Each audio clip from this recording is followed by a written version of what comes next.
Bonjour,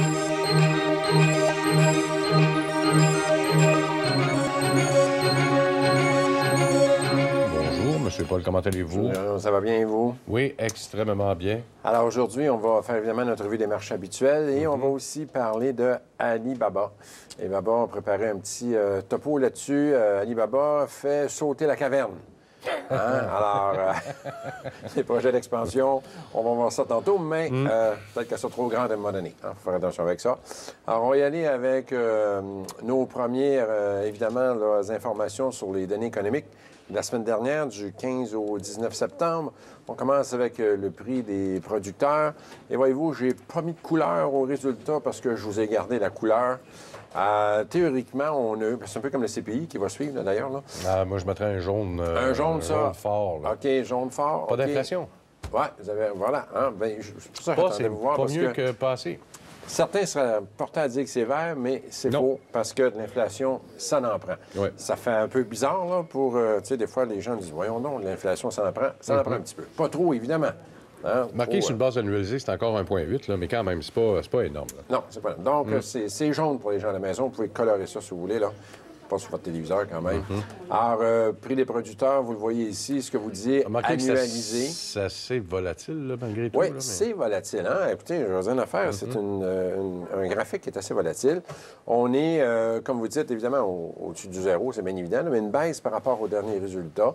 Et puis, la ligne bleue, bien, c'est le main, puis les petits bâtonnets gris, bien, c'est moins l'énergie et l'alimentation qui compte pour beaucoup, évidemment, dans ces résultats-là. Bon, ce que ça a donné, pre-market, ça reculait, mais quand le marché a ouvert, on a tout oublié ça et on est parti sur les chapeaux de roue. On a eu une journée haussière qui a duré pratiquement toute la journée. On a eu une petite pause sur la fin de la journée. Donc, pas d'indication particulière en pre-market. Un autre que j'ai mis bleu parce que je ne voulais pas mettre de couleur, c'est prêt à la consommation. La ramie rouge. La ramie rouge, hein? Mais, sauf que le marché a pris ça autrement. Lui, il s'est dit, la Fed a parlé. Fait que, il n'y a pas d'inflation dans le pipeline. On a vu au complet 1,7 pour sans l'alimentation. Ça, c'est de la désinflation, ça. Oui, ça, je t'ai pour dire. Là, je suis pas ferré comme vous là-dessus, mais ça ressemble à ça un peu. Là. Les gens ont salué ça parce que je suis certain que ça va monter ce matin-là, le 17. Oui, parce qu'on se dit, bon, ben la Fed... Oui, elle touche à rien. Un petit peu, ça touche à rien. Oui. Puis là, bien évidemment, ça, c'est la Fed, là, dans le mouvement qu'on a dans l'après-midi. On va y arriver. Donc, rouge, oui, ça fait bien du sens. Puis on voit que ça a fait quand même chuter notre ligne rouge, justement, du CPI, en bas du zéro. Donc, bon, on a connu ça en février 2013, en novembre, en mai, mais bon, il faut faire attention à un moment donné pour pas que ça dérape non plus. Oui. Donc, ce que ça a donné pre-market, c'est un peu ce que vous disiez, ça a monté pre-market. Donc, ça va dans le sens de ce que vous dites. On est pre-market ici, là. Ça, c'est la Fed. La Fed. Voilà. Mais regardez, ici, on est pre-market. C'était l'annonce là, du CPI. Et les marchés ont bien accueilli ça. On a ouvert légère glissade, c'est normal avant la Fed. Là, souvent, les mais il n'y a pas de volume traders non plus, vont déloader leur position pour ne pas vivre l'événement de la Fed. Et bien voilà, tout seigneur, tout honneur, Janet, hein, dans son sérieux, elle a dit résumé de la... Elle doit se dire des fois, quel job que j'ai accepté là. Donc... Je comprends pas pourquoi, en tout cas, comment ça a réagi mercredi passé, parce que en réalité, ce qu'elle a dit, c'est que les taux d'intérêt vont monter l'année prochaine. Ouais. Quand tu regardes le côté, là, le fameux sidebar de la Fed, là, c'est 1,38 l'année prochaine. Ouais. À la fin de 2015 qu'on prévoit. C'est 100 points de base d'augmentation, ça. C'est vrai. Ouais. C'est quand même pas mal. Puis on prévoit 2,58 pour la fin de 2016. C'est 250 points de base. Ouais. Puis le marché a dit, oh, youpi, ça va prendre encore du temps parce qu'ils n'ont pas enlevé leurs mesures quantitatives longues sur le communiqué. Non, mais effectivement. En novembre, je pense que ça va disparaître, ça. Et bon, on le voit d'ailleurs, hein, c'est un peu ce que je veux dire. Il y a eu une indécision parce qu'au début, ça a chuté, puis après ça s'est viré de bord, puis ça l'a monté. Mais on sait que Wall Street, de ce temps-ci, prend les mauvaises nouvelles pour des bonnes, puis les bonnes pour des bonnes. Donc, si on fait résumé rapide des points saillants de ce fameux meeting-là, bon, les taux, on n'a pas le choix de le marquer, là. C'est un peu pour ça le meeting, mais pour le moment, il n'y a pas... Bientôt, ça va changer. Un bon jour, on finit par arrêter de marquer entre 0 puis 0,25. La détente quantitative va se terminer à la rencontre de la Fed du mois d'octobre, comme prévu. Il y a sous-utilisation de la main-d'œuvre. Puis l'inflation reste sous l'objectif à long terme. Vous le disiez tantôt, hein, il devrait vous appeler à la place de perdre tout le 2 jours comme ça. Là. Correct. Je suis capable de lire le communiqué quand même et de l'interpréter. La Fed parle de retourner vers une politique monétaire normalisée. Hein? Ça veut dire quoi, ça? Et indique que les changements auront lieu graduellement. C'est-tu beau? Ça peut rien dire. Ça va faire la même affaire. La Fed a l'intention d'augmenter les taux quand les conditions seront favorables. C'est-à-dire de l'inflation dans l'emploi, dans les salaires et, bien sûr, dans les prix. Théoriquement. C'est ça qu'on veut. S'il ne change pas d'ici à ce qu'il augmente les taux. Ouais. Le début de l'augmentation des taux marquera probablement la fin du réinvestissement, c'est ce que vous dites tantôt, là, des actifs long terme. L'impact devrait être graduel. Prévision moyenne pour les taux, vous le disiez tantôt, pour 2015, on parle de 1,38 en comparaison à 1,13 qu'il avait prévu, là, prévision de juin. Donc, et puis vous disiez, vous, que c'était pour être 2,4. 2,58, si je me rappelle bien, fin 2016. Là. Ça va monter vite. C'est des bonnes augmentations, ça. Les compagnies qui sont endettées au max, puis qui font des profits borderline, là, ça veut dire que théoriquement, tu tombes dans les pertes. C'est parce que quand tu regardes les taux d'intérêt de 10 ans, c'est 2,55 aux États-Unis à l'heure actuelle. Alors, si vous mettez 2,50 ou 2,60 à la fin de 2016, vous êtes encore presque en taux négatif. Là. Ouais. Sur 10 ans. Imaginez-vous, sur les 5 ans où on se retrouve là, c'est sûr et certain que la courbe va se mettre à monter, là, mais on est en bas de 2 Tu as de l'inflation à 1,7 puis tu as 1,7 justement de taux d'intérêt sur 5 ans. Tu as 0 en réalité. C'est là que ça va vraiment affecter les marchés. Oui. Puis ils vont vraiment se préparer avant aussi, malgré pour le moment, tout va bien. 14 participants pensent qu'une augmentation sera appropriée en 2015 versus 12 qui croient que ce sera approprié pour la rencontre de la fête du mois de juin. L'économie est décrite comme ayant une croissance modérée. Le président Fisher, notre ami Fisher, est un believer, un croyant que les conjonctures économiques, toutes confondues, là, les excès de marché, c'est lui qui a prononcé ça, vont exiger un resserrement de politique monétaire plus rapidement que ce que la Fed prévoit. Donc, ça, c'est l'opinion de Fisher. Ouais. Il a droit à son opinion. Hein? Plusser, qui est un autre président de Fed de région, bien lui, il s'est objecté en disant que c'est préférable de maintenir les taux de la Fed vers l'objectif initial, et ce, pour une période importante après la fin de la DQ. Donc, on a là la contrepartie. En résumé, cette rencontre était plus dovish que la présente. Hein, on sait qu'il y a les Hawks puis les Doves. Là. Donc, les Doves, c'est ceux qui sont plus soft, ceux qui sont plus là, pour y aller doucement. Donc, c'était plus dovish. Janet est une dovish, d'ailleurs. Oui. Bernanke, il était qualifié de... C'est un Hawks, lui, ou un Dove? Des fois, je ne savais pas c'est quel côté il penchait. Oui, c'est ça. Je pense qu'il était un peu entre Parce les deux. qu'il avait commencé à un moment donné, vers le milieu des années 2000, à commencer à augmenter les taux. Puis quand ça s'est mis à déraper, il était obligé de revirer de bord. Alors, puis il a joué à belle-mère un petit peu avant de partir, rappelez-vous. Là. Il disait qu'on va commencer fort probablement à hausser les taux. Là, le marché est parti en peur. Puis il est obligé de retraiter encore une fois. Rendu là, ils ne peuvent pas vraiment être juste sur un bord ou juste sur l'autre. C'est une affaire quand tu es un président de région, mais quand tu es président de la Fed, c'est autre chose. Bien, c'est parce qu'il ne faut pas trop que tu télégraphies tes choses aussi. Si tu télégraphies trop longtemps d'avance, là, on parle de la fin de 2015 puis tout ça, là, mais à un moment donné, le mec qui enlève pour une période considérablement longue du communiqué, vous allez voir que le marché va changer de bord. Là. Ça va, le party va finir. Oui. On l'a vu tantôt, ça l'a évidemment, comme toujours, ça donne des coups au marché. On a eu les nouvelles constructions résidentielles qui ont été plus faibles que prévu. Donc, ça, c'est évidemment rouge. Les permis aussi, plus faibles que prévu. Rouge du côté résidentiel. Ça se porte pas si mal dans l'ensemble. On voit quand même que la moyenne sur 5 mois est quand même à la hausse. Donc, ça va relativement bien. Mais il y a des petites ratées de temps en temps. Demande de chômage, 280. Mon chiffre est-tu bon? C'est bon, oui. Écoutez, ça, c'est vert au bout. Là. On savait être négatif là-dessus. Non. Non, ça ne peut pas être possible. Demande de chômage, on voit que ça glisse tout le temps. Un graphique qu'on ne veut pas dans notre portefeuille, mais qu'on veut pour les demandes de chômage. Oui. Et regardez, durant le pre-market, ça a un petit peu eu de volatilité. Puis après ça, on est parti à la hausse quasiment toute la journée. Puis ça a donné une semaine haussière où on a encore battu des records. Oui, effectivement. On regardera Alibaba après la pause. Oui. Tout de suite. Alors, on poursuit notre discussion avec Jean-Paul. Juste peut-être regarder rapidement là, avant de passer à Alibaba. Et c'est 40 $. Et voici, gracieuseté de M. Gagnon, là, en temps réel, on s'est ajusté. Donc, vente de maisons existantes, c'était moins que prévu. Moins 5,05, c'est moins 1,8. C'est ça qui a fait mal un petit peu aussi. Il n'y a pas rien que la Chine. Il y a ça aussi qui a fait mal ce matin. Et les commandes de biens durables, il faut surveiller. Hein? Oui, mais ça, moins 17, moins 17, il y a moins d'avions. Moins d'avions. Ça, c'est à surveiller. Puis le chômage autour de 300, c'est correct. Oui, on n'a pas super là. C'est le PIB. PIB, effectivement, il faut une autre révision. Il attend à la hausse. C'est tout, évidemment, l'actuel. Deuxième trimestre. Versus l'estimé. Ouais. C'est là que ça se joue. 4,2 à 4,6, c'est une dernière révision. Là. Alors, c'est quand même pas mal. Puis la consommation personnelle qui aura grimpé de 2,5 à 2,9, ça, c'est une partie du PIB qui est importante. Comment est-ce que ça va consommation. Ouais. Très, extrêmement important. Alors, on va parler d'un de vos chefs préférés. Ali Baba. Le pape de Ali Baba, de son symbole Baba. Hein? Pour nous, en passant, je pense que la troisième partie, on avait fait 2 parties ensemble. Hein? Oui. On avait déjà couvert ça avant l'IPO. Là, on va voir ça ensemble. Il y a toutes sortes d'affaires à considérer là-dedans. Puis l'angle d'investissement. Okay. Alors, finalement, le Japon a Godzilla, puis la Chine a Ali Baba. Hein? Fait que là... Allez-y. Mais quand même, c'est drôle, hein, parce que peut-être que Godzilla est là-dedans aussi. Parce que 36 des actions, ça appartient à une banque japonaise quand même. Là. C'est vrai. Hein? Vous avez bien raison. Donc, Godzilla avait son mot à dire. Oui. Donc, on va suivre ça. Vendredi 19 septembre, début des transactions pour Alibaba sous symbole Baba. Prix d'ouverture 92,70 à 11h53.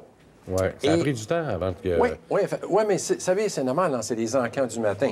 Ils price la veille, et le matin, à l'ouverture, là, c'est les encans de dernière minute, et c'est là qu'ils décident vraiment le prix où ça va sortir. D'ailleurs, le prix pricé de la veille, c'était un prix préétabli à 68, ce qui a représenté une augmentation d'environ 40 soit à peu près 1 pour chacun des 40 voleurs d'Alibaba. Donc, c'est pour ça qu'ils sont arrivés à 40 de hausse. Les actions se sont envolées dans les premières 7 minutes, atteignant un sommet de 99,70. Hein, ils ont frisé de 100 $. Ensuite, ça a perdu 10 $. Hein, début de volatilité, là, début volatile, perdu 10 $ dans l'heure suivante, établissant le bas de la journée à 89,95. Puis ça a rebondi, ça a fermé à 93. Un écart de 10 du haut au bas, mais un mouvement total de plus de 20 intra-séance. Donc, tu veux de la volatilité, c'en est ça. Bon, justement, puisqu'on parlait du japonais tantôt, c'est SoftBank. Oui. SoftBank, qui en 2000 avait investi 20 millions dans Alibaba. 30 de C'est ça, exactement. Aujourd'hui, ça vaut 75 milliards. Alors, fort probablement que eux, en réalité, de l'escompte là, du marché, là, c'est 60 milliards à peu près, mais faire rien. Ah non, c'était payant, ça. Yahoo aussi, ça a été payant. C'est très, très payant. Là, Jack Ma, il a parti avec 60 000 lui. Ben oui. Professeur d'école. Il valait 1,2 milliard à la fin de la journée. Ça fait de rien. Plus que ça. 21, 22 milliards, même ça a monté avec 99. Là, ça a monté autour de 27 milliards. Ouais. C'est l'homme, il est devenu du jour au lendemain l'homme le plus riche de la Chine. Imaginez. Quand même. Le faire, hein? Puis les banques sont pas en reste non plus. Non, effectivement. On a collecté 300 millions. C'est pas dire, ben oui. Il y a bien du monde qui ramasse là-dedans. Ici, là, c'est payant, un EPO comme ça. Ben, hein? les banques, pour les banques aussi, c'est ça. Il y a juste en frais 300 millions. Ça fait vivre bien du monde. C'est là le gros hype. C'est la plus grosse de l'histoire. Hein? Regardez le graphique, ce que ça a l'air. On rouvre ici. Là, dans le temps de dire, on monte à 90, on descend à 89, 95 et on finit à 93, 89. C'est pour les cœurs solides. Hein? C'est pas une journée d'IPO. Il n'y a rien à faire là-dedans. Là. Tu laisses ça pour les pros. On verra ça un petit peu plus tard. Un PAP de 21 milliards. La plus grosse de l'histoire américaine devant Visa à 19,7. Le record mondial était, parce qu'il a été battu ce matin, le record mondial était à Agricultural Bank of China pour 22 milliards en 2010. Baba pouvait vendre un autre 48. Vendredi, il restait 48 millions d'actions supplémentaires à vendre. Il voulait un petit peu aussi essayer qu'il n'y ait pas trop de vente à découvert de sa première journée. Donc, il avait regardé un petit peu de réserve. Ils ont finalement relâché cette réserve-là. Alors, aujourd'hui, là, officiellement, c'est confirmé. Baba, 25 milliards. 25 milliards. C'est un record mondial de tous les temps. Qui aurait cru ça? La plus grosse IPO de l'histoire. Les volumes, pas en reste non plus, hein? 100 millions d'actions dans les premières 7 minutes. Total de 271 millions en 4 heures. Ça, là, c'est, juste donner une idée, en moyenne, c'est 1,1 million d'actions à la minute. C'est du sport, hein, de quoi rendre jaloux les HFT. Ouais. Eux autres, ils font ça à la seconde. Mais quand même, hein, c'est un bel effort. Yahoo et SoftBank, vous en parliez tantôt. Yahoo a perdu 2,73. Ça, c'était vendredi. Il en perd encore beaucoup ce matin. On ira le voir tantôt. Yahoo, avec son 16 d'actifs de Baba, a généré environ 9 milliards pour la même journée. Quand même compensé la perte, la capitalisation, on perd à peu près 2 milliards, 5 de 40 milliards, mais ils ont fait 9 milliards là, en plus-value pour cette journée-là. L'avenir s'annonce toutefois incertain. Plusieurs disent, et je crois ça, je suis de ceux qui croient ça, que la seule valeur actuelle de Yahoo est sa participation dans Alibaba. Donc, évidemment, ils n'en prendront pas d'autres. Ça va plutôt aller, ils vont probablement s'en départir. Et on a vu aussi que cette valeur-là, là, la fameuse montée de Yahoo, pourquoi ça baisse tant que ça? Si vous regardez les graphiques, on le regardera ensemble tantôt, ça a été escompté, ça, dans les mois précédents. Yahoo a eu une montée fulgurante, sans explication aucune, depuis à peu près un mois et demi, et c'était uniquement par rapport à l'arrivée de Alibaba sur les marchés. Même chose, SoftBank, parlait tantôt, ça plante, SoftBank aussi. Hein. Ça plante vendredi, je ne sais pas, matin, là, on pourra aller le voir tantôt, là. Mais même affaire pour SoftBank, hein, le plus gros actionnaire de Baba avec 32 Ils ont tous bénéficié d'une hausse importante avant que ça arrive. Donc là, c'est assez difficile d'aller plus haut à partir de maintenant. Avec une capitalisation boursière de 231 milliards, certains se demandent s'il reste encore de la croissance pour Baba. Walmart a une capitalisation de 244 milliards.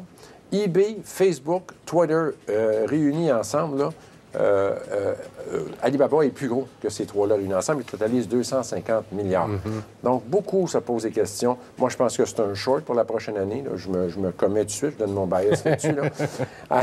Certains mentionnent que le marché du e-commerce en Chine continue de croître et que cela profitera à Baba. D'autres mentionnent que Baba perd des parts de marché sur une base régulière aux mains de compétiteurs féroces. Il ne faut pas oublier qu'il y a des gros compétiteurs là-bas. Hein. Tencent, JD.com, c'est des gros joueurs, puis ils perdent des parts de marché de plus en plus à leurs mains. En plus de ça, des affaires qui sont pas écrites, là, mais il y a d'autres problématiques. Hein. J'ai entendu toutes sortes de choses. Hein. Écoutez, il y a des affaires là-dedans qui sont des mythes puis des réalités, là, mais le gouvernement chinois n'est pas habitué à avoir des multimillionnaires du jour au lendemain. Il n'y a rien qui dit qu'on ne pourra pas mettre leur nez là-dedans. On sait qu'Alibaba, une des raisons pourquoi ils ont retardé l'IPO, c'est qu'il y avait des problèmes de conformité avec les SEC, parce qu'il y a beaucoup de marchés de contrebande. Ils ont fait du nettoyage, on l'avait couvert sur notre première topo là-dessus, mais ils n'ont pas tout nettoyé. C'est tout un monstre à gérer, hein? Fait que c'est pas évident, là. Donc, certains comparent le modèle d'affaires de Baba à celui d'un conglomérat qui regroupe plusieurs filiales. Le modèle d'affaires qui ressemble plus à GE qu'une entreprise technologique. Donc, c'est pas... ils n'innovent pas, là. Baba, c'est une entreprise qui innove en structure d'entreprise, pas en technologie puis pas en produits. Donc, c'est pas la même chose, ça. À terme, tout ça pourrait jouer contre Alibaba. Vous disiez tantôt, puis j'ai fait un petit tableau, mais vous avez mentionné un qu'on connaît bien, Facebook. Beaucoup ont connu des premières années de PAP difficiles. Un petit tableau rapide ici, là. À part Visa, là-dedans, là, qui a augmenté la première année, on s'entend que c'est un modèle d'affaires qui est assez particulier, Visa. Tous les gros autres joueurs ont baissé. NL, moins 18 Puis regardez les années. Des fois, tu te dis, c'est peut-être là une mode. Non, mais en 99, là, il perdait 18 AT&T a perdu 33 en première année. Visa est à la hausse. GM a perdu moins 34 Oui, mais Facebook, ça, c'était la nouvelle GM, ça, qui rentrait. Là, mais c'est un IPO. En Facebook, plus, il n'est même plus listé, celui-là. Là. Bon, ça imaginez, même plus. Facebook, moins 31 Donc, on va faire surveiller ça. C'est pas évident, là. Que ça va continuer de monter. On peut peut-être aller voir ce que ça a l'air. Regardez Yahoo, vous parliez tantôt. Yahoo qui est en baisse encore aujourd'hui, non? Il est à 38,60. Donc, Yahoo, on voit la fameuse montée là, qu'on a eue là, durant, là, écoutez, à mi-juillet, ça a décollé, là, puis ça a monté sans raison. Bien, c'est parce qu'il savait qu'elle allait chercher 8 milliards. Là. Puis il savait que fort probablement que ce serait une entreprise. Mais je regardais tantôt, là, je pense que 70 de la valeur en bourse de Yahoo, c'est Alibaba. Oui, regardez SoftBank. Ben oui. SoftBank, de 42 à 36 qu'on est en ce moment, là, en l'espace de quelques jours. Là. Regardez la montée d'avant. Là, hein? Ça, c'était clair et net là, que c'est un choc. L'actionnaire principal d'Alibaba. Oui, 30 quelques pourcents. Alors, on va faire surveiller ça. Puis si on surveille Baba par lui-même, Baba ce matin... En tout cas, c'est facile de suivre. 4,16, il perd un petit peu plus que 4 à l'heure actuelle. Là. Voilà, une petite glissade. Mais par rapport à vendredi, on est toujours plus bas. Ouais. 89,92. Ah, mais je regarde les analystes encore. Je vais mon temps pas parler. Merci beaucoup. On va revenir dans un instant. C'est le temps de répondre à vos questions, déjà. Ça va vite, M. Paul? Oui. Alors, on va faire ça ensemble. Oui. On va y aller tout de suite avec une première question qui vient de Michel Joyal. 2 titres. Un, RBI, RB Énergie. Oui. RB Énergie, bien sûr, là, ça commence. C'est dans le domaine du lithium, bien sûr, avec ce projet avec Québec, une mine de lithium. Aussi, fait de l'exploration aussi au Chili. Alors, comme ça commence, il n'y a pas beaucoup Il n'y a pas beaucoup de ratios. Ben non, il y a monsieur... Oui. Monsieur, on va vous montrer. J'ai le graphique, il commence à avoir à peine des revenus. l'écran. Oui. Il commence à peine des revenus là, cette année. Oui, et effectivement, c'est pas, disons que qu'on n'a pas des bonnes nouvelles pour ce titre-là, là, parce que on l'avait analysé ici à quelques reprises, on l'avait donné baissier à son sommet ici en 2011, puis depuis ce temps-là que ça glisse. C'est pour le moment toujours en perte de vitesse. Il n'y a pas vraiment de signal d'achat là-dessus. Point de vue technique, graphique, c'est pas un achat du tout.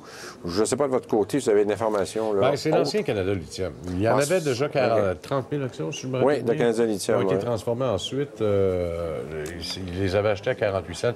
C'est sûr et certain que si vous croyez au... Bien là, c'est sûr que vous êtes perdant dedans, là, il vaut 19 cents. Ouais. Il y a eu un pic à 6,60 à un moment donné, mais ça, c'était à l'époque où c'était une autre entreprise. Là. Alors, RB Energy, qui, pas plus tard que la semaine passée, attendez un petit peu, là, j'allais juste chercher l'information en direct, là.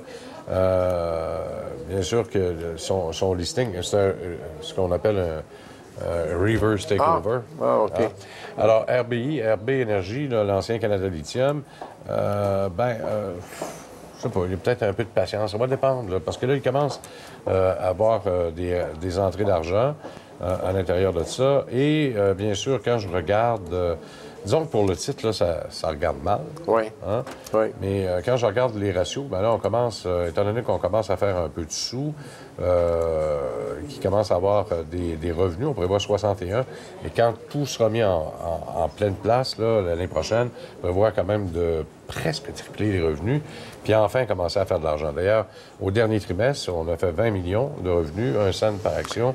Il y en a pas moins que pour l'instant, cette année, on est encore négatif, il y a des pertes. On peut peut-être mieux d'aller sur fondamental là-dessus parce que techniquement parlant, c'est pas joli. Non, effectivement. Non. Mais ça demeure encore un titre spéculatif. Oui. On va y aller avec Teck Resources. Il en possède TCK classe B.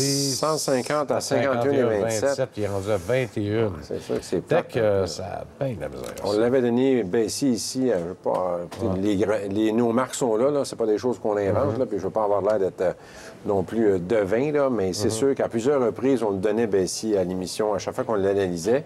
Malheureusement, notre prédiction s'est concrétisée. Le titre n'a pas arrêté de glisser depuis 2011. Et tu sais, ce qu'il faut toujours se poser à ma question, c'est qu'il y a un titre qui glisse comme ça dans un marché qui bat des records sur records. Ça serait quoi le matin s'il fallait que les marchés renversent, à moins qu'ils soient contraires au marché, là.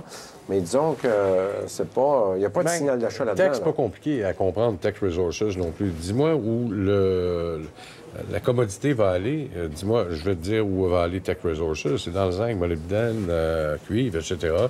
Pérou, Canada, Chili.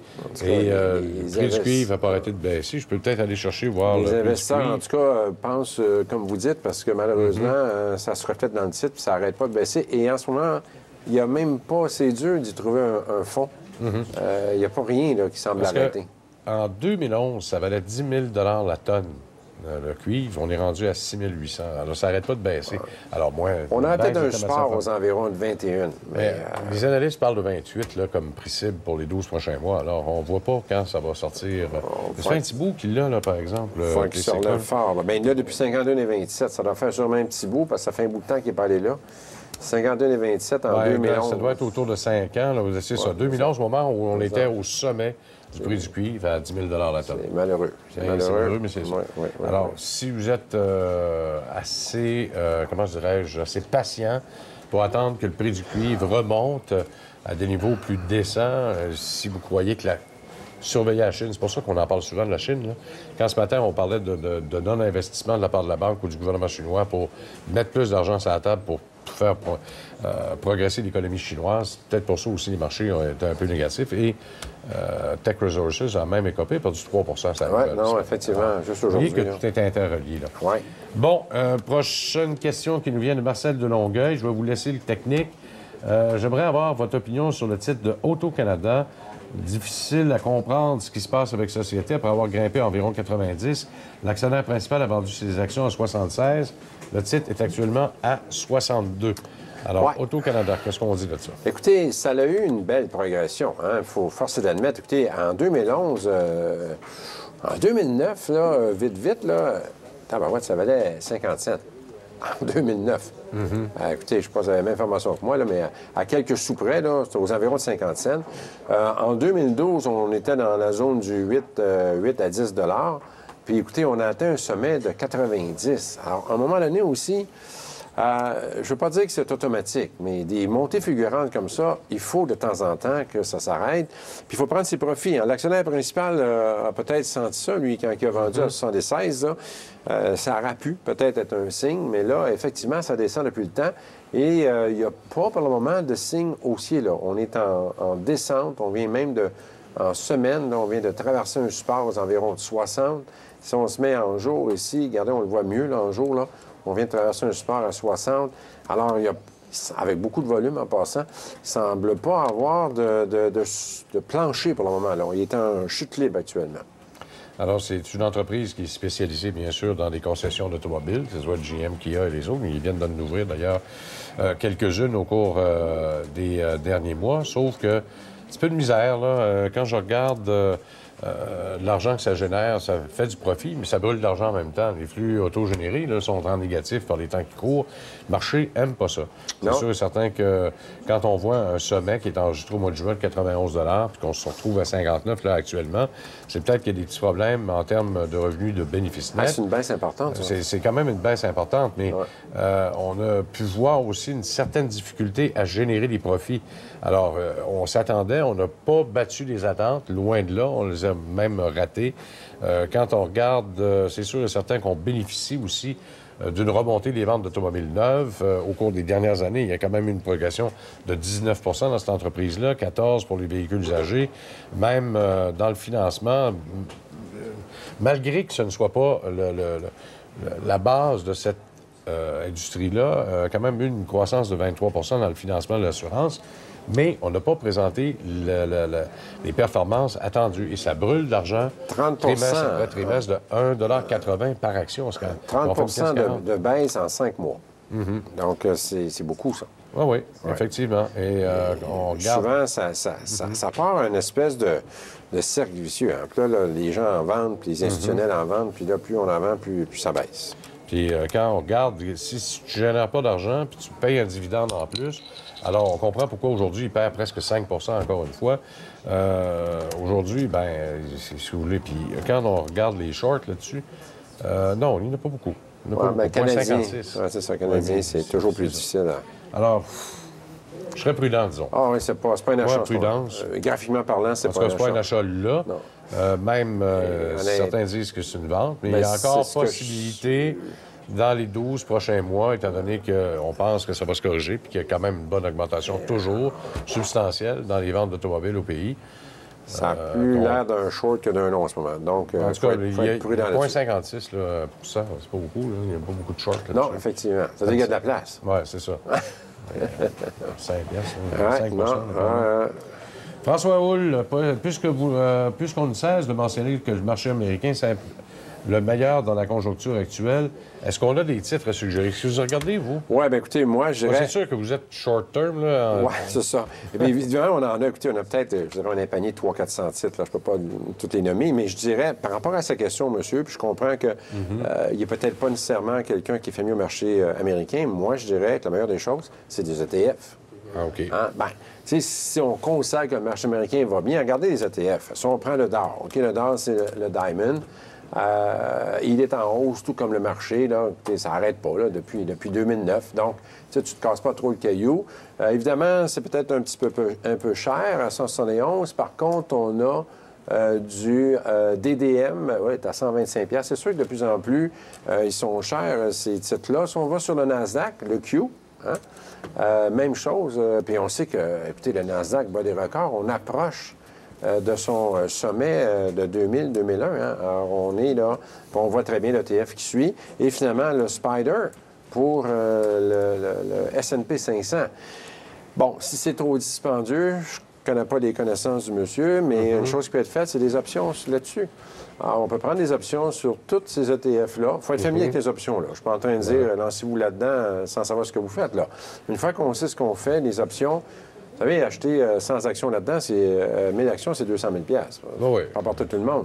Mais tu peux avoir une coupe de call pour une coupe de centaines de dollars ou de milliers de dollars, puis tu vas profiter du mouvement aussi, la même chose. Il faut évidemment savoir ce qu'on fait. Mais moi, je dirais, plutôt que commencer à choisir des titres, actuellement, il serait peut-être mieux d'aller pour des ETF de marché. Si vous voulez, bon, ça, c'est le Spider là, pour le S&P 500. Il y a le Vanguard, il y a QQQ qui existe pour le Nasdaq. Il y a toutes sortes de choses. Le DIA pour le Dow. Puis si vous voulez diversifier un petit peu, moi, je pense toujours au secteur de la santé. Je peux peut-être vous demander d'aller chercher IXJ. Ça, c'est un iShare. XJ. J. C'est la santé. Ah, OK, voilà, c'est bon, c'est bon. C'est S&P 500. Oui, dans le secteur de la santé. Il y a peut-être ça. Ou encore, si vous voulez un Vanguard, VHT, toujours dans le domaine de la santé. VHT? Oui. Oui. GHT. VHT, non, c'est ça? VHT. Oui, c'est ça. Oui. Et parlant de Vanguard, vous avez aussi, si monsieur veut aller vers l'immobilier... aussi, là, par exemple. Oui, c'est ça. Immobilier, VNQ, oui. Immobilier aux États-unis, VNQ. Il y a plusieurs qui croient à la reprise de ce côté-là. Il devrait s'intéresser aux ETF. Pourquoi qu'il y a un drapeau? Là? Bon, on était baissier ici. OK. Puis regardez, ça a baissé aussi. Après ça, on a tourné à la hausse. On ne l'a pas analysé dernièrement. Là. Il y a des périodes où nous, on est à court terme. Quand ça recule, il faut s'enlever de là. OK. On revient après. Vous mettez des drapeaux là-dessus. Oui, c'est ça. T'en bien ça. En tout cas, j'espère que si ça ne fait pas votre affaire de réponse que vous allez... Revenez-nous. Réécrivez-nous, il n'y a pas de problème. On va répondre à votre question comme il faut, il n'y a pas de trouble. Claude de Trois-Rivières. Bon, on ne revient pas sur Tech Resources. Non. Mais quand même, lui, il l'a payé 23,71. C'est mieux que... notre ami qui l'a payé à 51,27. On peut peut-être leur faire TCK, là. Oui, l'analyse, évidemment, reste la même. C'est sûr que dans son cas... À 23, lui, il est plus confortable, là. Il est plus proche de son point, mort. Alors ça, c'est... Puis, en terminant, Tech est plus dans la marge, là. Oui. On a le temps pour une autre? Oui, je pense que oui. Oui, on a le temps. Catamaran. Cloto qui nous a écrit, là, Catamaran. Bon, OK. Catamaran, première chose que je dois dire... CCT. Bon. Je dois dire, moi, j'avais une position là-dedans que j'ai fermée le 11 septembre. J'avais une position longue, pas toujours short, là. J'avais des calls là-dessus. Vous étiez long? Oui. Comment ça? Ça arrive, je me suis trompé. Pesé sur le mauvais bouton. Bon. J'ai acheté des calls, il y a des puts. Non, j'étais long, le site était long. Ouais. Moi, j'ai sorti le 11 septembre sur un signal baissier. Et bon, dans mon cas, ça a été la bonne décision parce que malheureusement, il a continué de descendre depuis le temps.